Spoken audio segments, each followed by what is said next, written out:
जगतले लेखिएको इतिहास झुटले धोएको वर्तमान फेरि उही खेल उही मुखौका कुनै पनि हात सफा छैन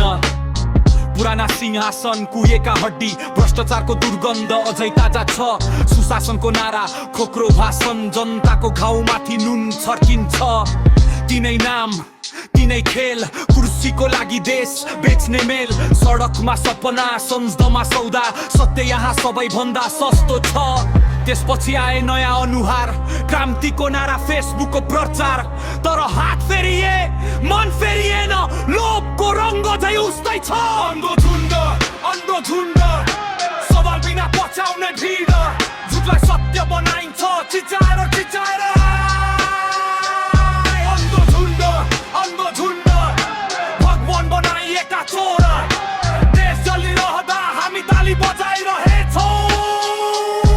सहकारीको नाममा लुट गरिबको पसिना नेताको सुट नयाँ भनिका पनि उही सत्ता पाउँदा सबैको अनुहार उस्तै कानुन तन्धोर भाषण बल्यो न्याय अन्धो होइन बाँधेको छ अराजकता नै नीति बन्यो डरमा बाँच्छ अब जनता तिमी सोध्दैनौ किन कसरी कहिलेसम्म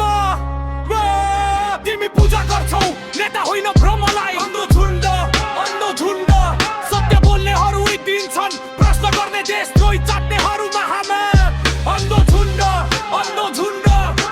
भविष्य अन्धकारमा आज चुप बस्यो भने भोलि देश रहने छैन यदि आज पनि हामी चुप छौं भोलि रोएन भन्न पाइँदैन नेता खराब मात्र होइन जनता मौन हुँदा देश मर्छ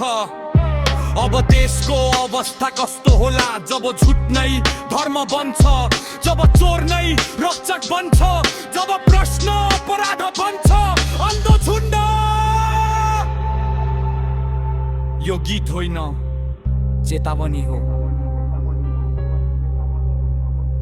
जाग नत्र इतिहासले माफ गर्दैन